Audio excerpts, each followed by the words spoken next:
Hi! Hello! నమస్తే. Welcome to auto wala updates. ఇప్పుడే 'Parijatha Parvam' movie చూడడం జరిగింది. ఈ మూవీ 2 అవర్స్ 5 మినిట్స్ రన్ టైమ్‌తో ఆల్రెడీ థియేటర్స్‌లో రిలీజ్ అయ్యి ఫ్లాప్ అయింది. ఇప్పుడు ఆహాలో తెలుగులో కూడా స్ట్రీమ్ అవుతుంది.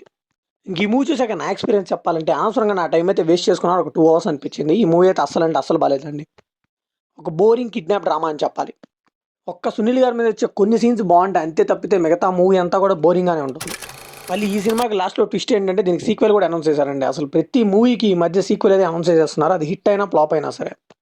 ఏదో స్క్రిప్ట్ రాసుకున్నాం కదా! దీని ప్రకారం ఇలా ఎళ్ళాలి అని ఆర్టిఫిషియల్‌గా వచ్చిన సీన్స్ తప్పితే ఏది కూడా నేచురల్‌గా వర్కౌట్ అవ్వలేదు. ఇంకా క్యారెక్టర్స్ ఎస్టాబ్లిష్‌మెంట్ గాని, వాటి దగ్గర కన్సిస్టెన్సీ గాని ఏమీ ఉండదండి.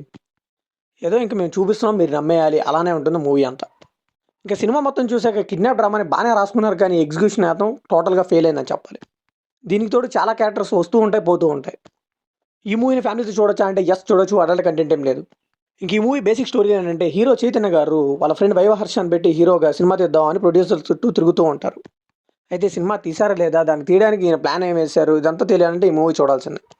ఇంక ఈ మూవీలో పాజిటివ్ విషయానికి నేను ముందుగా చెప్పినట్టే సునీల్ గారి సీన్స్ అయితే కొన్ని వర్కౌట్ అయ్యాయండి. ఫస్ట్ హాఫ్‌లో అయితే స్క్రీన్ ప్లే కూడా కొంచెం బానే అనిపించింది. ఇంక అక్కడక్కడ కొంచెం కామెడీ టచ్, కొన్ని పర్ఫార్మెన్సెస్ బాగున్నాయి అంతే. ఇంక ఈ మూవీలో నెగెటివ్స్ విషయానికొస్తే అస్సలంటే అస్సలు ఎంగేజింగ్‌గా అండ్ క్రిస్పీగా ఏమీ లేకుండా స్క్రీన్ ప్లే అలా వెళ్ళిపోతూ ఉంటుందండి. అసలు ఈ డైరెక్టర్‌కి ఆడియన్స్ చూస్తున్నారా లేదా అనవసరం అనుకుంటా అలా తీసుకెళ్ళిపోతూ ఉన్నారు.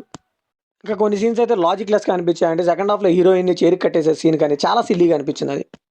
అండ్ దీక్షా సేన్ గారు పని మనిషి అంట. ఆవిడకైతే ఆ రోల్ అస్సలు సెట్ అవ్వలేదు. ఇంక బీజీఎం కానీ, సినిమాటోగ్రఫీ, ప్రొడక్షన్ వాల్యూస్ అన్నీ ఓకేగా అనిపించాయి. ఇంక స్టార్టింగ్‌లో సునీల్ గారి రోల్ చూసి ఈయనకేదో మంచి రోలే పడిందేమో అనుకున్నాను కానీ సెకండ్ హాఫ్‌లో అయితే అసలు ఇంపార్టెన్స్ లేకుండా చేశారు. ఇంక చాలా వరకు అన్ని సీన్స్ కూడా చాలా లాజిక్‌లెస్‌గా అనిపిస్తా ఉంటాయి. అండ్ అలానే రిపీటెడ్‌గా అనిపిస్తూ ఉంటాయి. ఒక ప్రొడ్యూసర్ దగ్గరికి హీరో వెళ్తాడు. వైవహర్ష హీరో అని చెప్పగానే వాళ్ళైతే రిజెక్ట్ చేసేస్తారు. ఇలాగే రిపీట్ అవుతూ ఉంటుంది. ఇంకా హీరోయిన్ రోల్‌కైతే అసలు క్లారిటీ ఏమి ఉండదండి. ఎందుకొస్తుందో, ఎందుకెళ్తుందో కూడా అర్థం కాదు.